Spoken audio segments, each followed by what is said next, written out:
네, 시간이 많이 갔지만 오늘 빠르게 하나님의 말씀을 증거하도록 하겠습니다. 먼저 우리가 함께 읽을 말씀은 출애굽기 32장 1절부터 6절 말씀입니다. 제가 한 절, 우리 청년들이 한 절, 그리고 마지막 6절은 합독하도록 하겠습니다. 백성이 모세가 산에서 내려오미 더딤을 보고 모여 백성이 아론에게 이르러 말하되 일어나라, 우리를 위하여 우리를 인도할 신을 만들라. 이 모세 곧 우리를 애굽 땅에서 인도하여 낸 사람은 어찌 되었는지 알지 못함이니라. 아론이 그들에게 이르되 너희의 아내와 자녀의 귀에서 금고리를 빼어 내게로 가져오라. 모든 백성이 그 귀에서 금고리를 빼어 아론에게로 가져가매 아론이 그들의 손에서 금고리를 받아 부어서 조각칼로 새겨 송아지를 형상을 만드니 그들이 말하되 이스라엘아, 이는 너희를 애굽 땅에서 인도하여 낸 너희의 신이로다 하는지라. 아론이 보고 그 앞에 제단을 쌓고 이에 아론이 공포하여 이르되 내일은 여호와의 절일이니라 하니 이튿날에 그들이 일찍이 일어나 번제를 드리며 화목제를 드리고 백성이 앉아서 먹고 마시며 일어나서 뛰놀더라. 아멘. 오늘 비가 왔지만 여러분들 따뜻한 봄날이 왔죠. 봄날하면 여러분들 가고 싶은 장소, 또 한 번쯤은 방문해 보고 싶은 장소가 있을 겁니다. 여러분들 좌우에 있는 청년들의 얼굴을 보시고 여러분들이 추천할 만한 장소가 있으십니까? 요 앞에 중국집도 생겼고, 또 여러분들이 한 번쯤 여행을 가본 장소, 2번 방문하고 싶은 곳도 추천할 수 있을 것 같습니다. 표현은 하지 않았지만 혹시 여러분들의 마음 가운데 옆사람과 같이 가고 싶은 장소를 하나님의 나라라고 마음속에 이렇게 추천한 분 계세요? 예, 네라고 누가 이야기했습니다. 네, 소리가 좀 작았지만 오늘날 여러분들 우리가 가고 싶은 장소, 그 목적지는 많이 있지만 여러분들 생각과 마음 가운데 하나님의 나라 목적 잘 마음에 담고 있습니까? 오늘날에는 하나님의 나라에 대해 말하지도 않고 굳이 천국에 가야 할 이유를 모르는 시대입니다. 왜일까요? 굳이 그 나라에 가지 않더라도 이 땅에서 우리가 누리는 만족이 있기 때문입니다. 그 만족은 여러분들 사실 가짜죠. 오늘 설교의 제목이 여러분들 메타 시대의 참된 예배자입니다. 여러분들 오해하지 마십시오. 저는 메타버스의 유익한 면도 받아들이고 있습니다.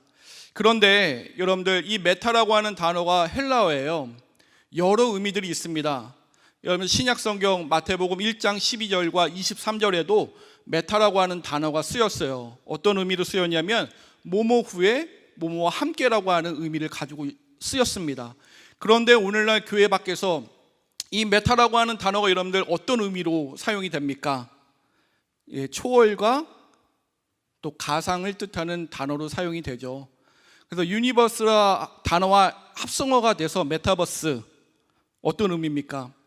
현실을 초월한 가상세계, 하나님이 만든 세계가 아니라 인간이 만든 그 세계, 바로 디지털 지구라고 하는 것이 만들어지고 있습니다. 아마도 우리 세대보다는 우리 허리 역할을 하는 다음 세대가 이스라엘 백성들이 400년 애굽에서 생활했던 것과 같이 이 메타버스 이 세계가 더 깊숙하게, 더 친근하게 다가올 겁니다. 제가 왜 메타 시대의 참된 예배자를 여러분들에게 말하느냐?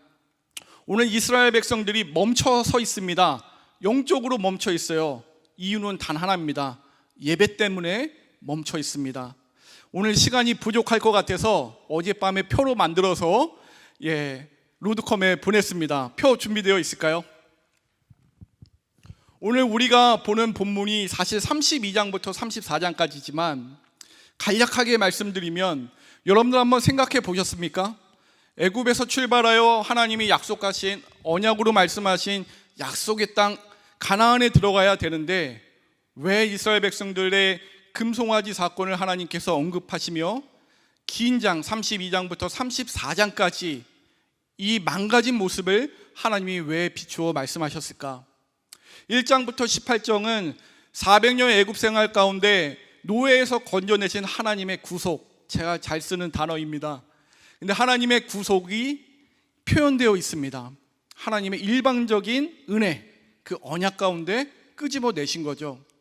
그 다음에 그 끄집어내신 하나님이 어떤 하나님인지 7장부터 31장까지 말씀해 주세요. 어떻게 해요? 하나님이 율법도 제시해 주시고, 또 지지난주에 여러분들 팀장 목사님 설교 들어서 들으셨죠? 하나님의 임재와 영광이 함께 교제할 수 있는 성막을 하나님께서 섬세하게 어떻게 지으라고 그 설계도를 시내산에서 모세에게 말씀하시는 내용까지가 등장을 합니다. 근데 32장, 34장을 건너뛰어서 35장에부터 또다시 앞에 그 성막을 어떻게 지으라고 하는 내용이 또 반복적으로 등장하는 것 같이 보여요. 근데 반복이 아니라 35장부터 40장까지는 그 설계도에 따라 하나님의 임재와 영광이 임하는, 광야에서 하나님께 예배드리는 그 성막을 짓고 있는 내용입니다. 그리고 마지막 40장에 하나님의 임재가 임하며 그 성막 봉헌식을 하는 내용으로 끝이 나요. 그렇다면 여러분들, 왜 하나님께서 이 32장, 34장에 금송아지 사건과 그 실패의 모습 가운데 하나님의 회복의 메시지를 선포하실까요? 누가 예배에 나올 수 있느냐를 말씀하고 있는 것입니다. 우리가 6일을 여러분들 어떻게 사십니까? 이 자리에 나오기까지 하나님 말씀대로, 하나님 뜻대로, 하나님 마음을 시원케 해드리는 6일이 있고 오늘 이 자리에 나오셨습니까? 오늘 말씀에 비추어 보면은 그렇게 나오지 말라라고 하나님 말씀하시는 겁니다. 그리고 하나님이 제정해 놓으신 예배, 창세기 1장 1절부터 출발하는 겁니다. 출애굽기. 그 하나님이 어떻게 예배를 제정하셨는지 그 하나님께 합당한 예배자로 나오라고 하는 것이에요. 그런데 이 악한 영 사단, 하나님께 나오지 못하게 만드는 것에는 창조주 하나님이 제정해 놓으신 예배가 아니라 가상의 예배, 현실적이지 않은 예배, 만들어진 예배, 이미테이션 예배가 있다는 겁니다. 저는 이 메타 시대에 가상과 현실이 통섭되는 시기 아닙니까? 얼마든지 우리의 예배는 하나님이 지정해 놓으신 예배, 하나님이 만들어 놓으신 예배에 합당해야 되는데 인간이 그 예배를 대체할 수 있는 도전이 우리에게 있을 수 있다고 하는 것입니다. 그것이 오늘 이스라엘 백성들의 그 모습 가운데 보입니다. 오늘 말씀을 보면은 1절에 보면은 시내산에서 그들을 인도했던 모세가 내려옴이 더뎌 보여요. 무려 40일 동안에. 그렇다면 기다리던 사람들은 여러분들 어떻게 했습니까? 조급해지죠. 그리고 그들이 또 기도도 했을 것 같습니다. 그런데 오늘날 여러분들 메타 시대도 빠르죠, 사람들이. 그리고 반응한 대로 반응이 와야 되는 거, 사람들이 이것을 좋아합니다. 근데 40일 동안 모세가 내려오지 않자 이들이 했던 모습 1절에 보면은 모세의 더딤을 보고 인도할 심, 그리고 본격적으로 행동으로 옮깁니다. 모여 이르러라고 하는 두 단어를 여러분들 1절에서 한번 찾아보세요. 모여 이르되. 근데 여러분들 이 본문을 읽고 아론의 행동에 대해서 좀 궁금하지 않으셨습니까? 모세와 같이 하나님의 말씀을 대언했던 아론이 어찌 인도할 신을 만들어 달라고 이 무리에 의해서 금고리를 빼어 금송아지를 만들었을까? 이 두 단어가 저는 좀 궁금해서 성경의 어느 부분에 이 단어가 쓰였나 찾아를 보니까 시간상 제가 그 말씀을 읽어드리겠습니다. 민수기 16장 3절에 보면은 고라 반역 사건이 나와요. 그 고라와 그 일당들이 반역을 해서 모세와 아론에게 이 대적하여 나옵니다. 그래서 16장 3절을 제가 읽어드리겠습니다. 그들이 모여서 모세와 아론을 거슬러 그들에게 이르되 너희가 분수에 지나도다. 모세와 아론에게 하는 겁니다. 대적하여. 이런 분위기로 아론에게 나온 거예요. 독이라는 단어가 사용되었습니다. 그러니까 아론에게 그냥 따지는 것이 아니에요. 죽일 듯이 대적하여 나온 겁니다. 여러분 1대 다수로 말싸움만 해도 혼자 있는 사람 이기기 힘들죠. 그런데 화와 분노 가운데 아론에게 찾아온 사람들이 이렇게 많다면 여러분들이 아론의 입장이면 어떻게 하겠어요? 살기 위해서라도 그들의 요구를 들어줬을 겁니다. 지금 아론이 그런 상황에 있습니다. 그런데 오늘 리더 서임도 하고 또 제자훈련을 받고자 3월 만에 지원한 청년들도 있죠. 리더로 서 있는 사람들은 이 세상에 다 다수의 목소리에 여러분들 함몰되면 안 됩니다. 그때는 하나님이 원하시는 예배가 아닌 이미테이션 예배가 만들어지고 말아요. 아론은 이 대적의 목소리 가운데 다수의 목소리였지만 바른 소리를 냈어야 했습니다. 아론이 바른 소리를 내지 못하자 여러분들 우상의 재료를 누구 것으로 만듭니까? 그 대적하여 나온 그 인도하여 낸 신을 만들어 달라고 하는 사람들의 지니고 있던 금고리를 통해 금송아지를 만들어냅니다. 근데 왜 금송아지일까요? 문헌을 찾아보니까 이 송아지는 아피스라고 애굽의 멤피스에서 애굽의 왕인 파라오와 동일시되는 그 신이었기 때문입니다. 그러니까 400여 년 동안에 그들에게 익숙했던 거예요. 너무나도 생활에 밀접하게 가지고 있던 우상이었습니다. 그러다 보니까 그들을 인도해낸 하나님이 아니라 그들이 품고 있던 마음에 있었던 것을 짜내어 금송아지로 만든 것입니다. 그런데 이 금송아지의 모양이 시편 106편 19절에서 20절에 보면은 참 가치없게 참 힘없는 모습입니다. 시편 106편 19절에 20절에 보면은 그들의 만든 소의 모습이 자세히 묘사가 되어 있어요. 20절에 보면은 자기의 영광을 풀 먹는 소의 형상으로 바꾸었다라고 하는 표현이 나옵니다. 근데 그 아피스의 의미는 심, 다산, 강력한 것을 상징을 했거든요. 근데 하나님이 보시기에도 그들이 만든 것을 보았을 때도 사실 풀을 뜯어먹는 소에 불과했다라고 하는 것입니다. 여러분, 이런 만들어진 예배 가운데에는 인간들이 그 예배를 자기합리화합니다. 오늘 5절 말씀에 보면은 아론이 어떤 의미로 이것을 말하고 있는 것 같아요. 그 만들어진 그 송아지 앞에서 우상 숭배의 그 예배를 드렸겠죠. 근데 아론이 보고 5절에 이렇게 이야기합니다. 제단을 쌓고 이에 아론이 공포하여 이르되 내일은 여호와의 절일이니라. 이게 무슨 의미일까요? 이제 바른 예배 드리자, 하나님께 바른 예배로 나오십시오라고 말하는 것이 아닙니다. 그들의 타락한 예배를 합리화하고 마치 이렇게 이야기하는 거예요. 내일은 주일이니까 좀 자제하자. 그리고 내일은 하나님께 예배 드리자. 이런 의미로 이야기한 겁니다. 근데 우리가 여러분들 기억해야 될 것이 있습니다. 오늘 여러분들이 주일 성수 하기 위해 이 자리에 나온 청년들이 있지만 주일 성수 앞에 중요한 전제가 있어요. 그것은 예배의 대상이 누구시냐라고 하는 1계명입니다. 이것으로부터 여러분들 출발하고 이 예배의 초소에 나오셔야 되는 거예요. 여러분들이 단순히 주일 성수 하나님께 드리기 위해 나온다면 이거는 4계명, 예배의 시기, 안식일을 지키라고 하는 그 명령만 따른 겁니다. 근데 이게 먼저가 아닙니다. 제1계명, 하나님 외에는 다른 신을 섬기지 말라고 하는 예배의 대상이 출발입니다. 이스라엘 백성들이 이것이 무너졌기 때문에 송아지를 만든 거죠. 그리고 두 번째, 이스라엘 백성들이 틀린 부분이 있습니다. 예배의 대상을 모르니까 제2계명, 우상을 만들지 말라, 형상을 만들지 말라고 한 제2계명, 예배의 방법에 대해서도 어그러져 있습니다. 어떤 부분에서 어그러졌는지 6절에 잘 나와 있어요. 여호와의 절일이다. 오늘 주일이니까 주일만큼은 하나님께 드리자라고 하는 모습으로 나왔을 겁니다. 그런데 먹고 마시며 일어나 뛰놀더라라는 표현이 나와요. 이 뛰놀다 영어 성경에 플레이로 나왔을 겁니다. 원어를 살펴보면 차크라고 하는 단어인데 성적인 의미가 내포되어 있는 내용이에요. 그러니까 하나님이 기뻐하지 않는 세상적인 방법에 그 당시에 우상 숭배했을 때 성적인 행위가 많이 있었거든요. 그 모습으로 하나님께 예배를 드렸다는 겁니다. 예배의 대상과 예배의 방법을 잊고 6일을 살다가 오늘 나왔는데 여러분들이 하나님을 찾는다? 하나님이 보실 때 그것은 음란한 예배로 하나님이 보실 겁니다. 오늘 예배가 다 열렸습니다.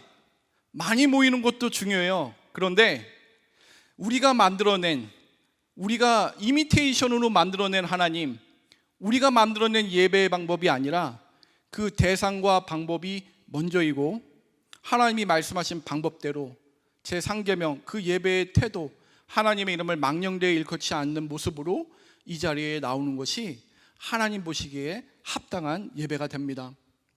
그런데 여러분, 오늘날은 이 빠른 사회, 그리고 우리가 보상심리, 인정받기 위한 것이 여러분들 이 메타버스 세계 안에 많이 있지 않습니까?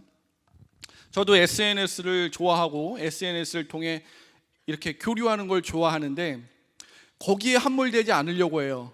이 보상심리, 인정욕구, 이렇게 좋아요 누르잖아요. 좋아요 좀 덜 찍혀도 거기에 마음 쓰지 않으려고 합니다. 오늘 이스라엘 백성들은 마치 그들이 만들어 놓은 예배 전에 보상심리와 인정욕구가 있었어요. 그들을 인도해낼 모세가 내려오지 않자 그들을 위로하고 그들에게 보상하고 그들을 인정할 신을 스스로 만들어냈습니다. 누구로부터요? 자신들로부터요. 그렇기 때문에 여러분들, 이 시대에 여러분들이 영들을 잘 분별해야 됩니다. 그 예배가 진짜 하나님이 원하시는 예배인지, 그것을 하나님이 제정해 놓으시고 하나님이 기준이 되는 예배의 주체이자 대상인 하나님이 반드시 드러나는 그 예배를 찾으셔야 됩니다. 메타버스 가운데 여러분들 유익한 점도 많이 있지만, 그걸 시간상 열거할 수는 없지만 우리가 기억해야 될 것이 있습니다. 여러분, 하나님은 영이시기 때문에 그 모양을 만들 수가 없어요. 성령의 역사하심도 메타버스가 구축할 수가 없습니다. 예수 그리스도의 형상과 모양도 메타버스가 구축할 수가 없어요. 오직 살아있는 이 성령의 역사하심의 예배를 통해 우리가 가야 할 하나님의 나라를 믿음으로 바라보게 하고, 가상과 현실이 혼동된 이 시대의 도전 앞에 하나님께 드려지는 예배를 통해 우리 하나님을 믿고 찬양하고 확신하는 그런 청년들이 되었으면 좋겠습니다. 그렇기 때문에 32장에 하나님께서 이 쓴뿌리를 걷어내시고자 성막의 건축 전에 그들의 이 썩어 뭉그러진 예배자의 모습을 긁어내시고 34장에 용서하시고 35장에 하나님의 임재를 상징하는 성막이 건축되어 가고 있습니다. 그렇게 되기 위해서 우리가 하나님이 원하시지 않는 예배, 우리가 하나님보다도 만큼 좋아하는 우상들 우리 손에 잡고 있다면, 여러분들 담대히 성령을 의지하고 예수 그리스도 능력의 이름에 힘입어 그 잡고 있는 손을 여러분들 펼치시기 바랍니다. 그리고 펼치신 손을 하나님이 붙잡아 주실 거라고 저는 믿습니다. 예배가 완전히 오픈되어 있지만 우리 예배자의 모습으로 승부하는 우리 청년부 되었으면 좋겠습니다. 그러기 위해서는 여러분들, 오늘 읽지는 않았지만 출애굽기 33장 6절 말씀을 보면은 그들의 장신구를 다 떼어 버립니다. 마치 마음에 쏟고 있던 것들을 쏟아내는 것이죠. 오늘 우리에게도 이런 결단과 순종이 필요합니다. 지지난주에 돌고래 가죽을 우리 팀장 목사님께서 아주 자세히 설명하셨죠. 제가 이거 가지고 퀴즈를 많이 냅니다. 그 돌고래 가죽, 해달 가죽으로도 표현되는 이것이 이스라엘 백성들의 그 의류, 몸에 지니고 있는 것 중에 뭐로 사용됐을까? 뭐로 사용됐을 것 같으세요? 답을 아는 청년들이 있을 것 같은데, 이스라엘 백성들이 신발 재료로 사용이 되었습니다. 이것으로 성막의 재료로 사용이 되었어요. 여러분들이 가지고 있는 것, 놓지 못하는 것 하나님께 내어드리면 우리 것은 어디 있지? 부족한 것 아니야? 이렇게 생각할 수 있지만, 놀랍게도 느헤미야 9장 21절에 보면은 하나님이 어떤 축복과 인도하심이 있는지 증거하고 있습니다. 느헤미야 9장 21절을 제가 읽어드리겠습니다. 40년 동안 들에서 기르시되 부족함이 없게 하심으로 그 옷이 헤어지지 아니하였고 발이 부르트지 아니하였사오며, 그 발이 부르트지 않았다고 합니다. 그들이 신고 있던 신발로 하나님께 드리는 예배의 초소의 재료로 사용되었음에도 그들의 발이 40년 동안 부르트지 않았다고 해요. 여러분, 예배에 나오기 전까지 여러분들 붙들고 있던 거 무엇입니까? 하나님의 예배보다도 더 마음 쏟았던 거 무엇이죠? 그 마음을 하나님께 쏟으시기 바랍니다. 그리고 포기하시기 바랍니다. 여러분, 포기하시더라도 느헤미야 9장 21절처럼 여러분들을 축복하고 하나님 인도하실 겁니다. 세상을 향해 부여잡고 있던 이 주목을 피시고 하나님의 인도함을 간구하고 세상이 만들어 놓은 가짜 예배 여러분들 쫓아가지 말고 이곳에서 하나님의 성령이 충만한 그 예배 가운데 승부하는 여러분들 되시길 바라고, 부활 후 승천하신 예수님이 더디 오시는 것 같이 보이더라도, 우리의 기도를 들으시지 않는 것처럼 보이더라도 여러분들 믿음이 있다면 하나님이 함께 하신다라고 하는 이 마음 가운데 이 시대에 믿음으로 승부하는 청년들 되시기를 바랍니다. 그리고 참된 예배자의 기준을 제시하시는, 예배의 대상도 하나님이시요 예배의 방법도 제시해 주셨고 예배의 태도와 예배의 시기를 말씀해 주신 하나님께 합당한 여러분들 되시기를 간절히 소망하겠습니다.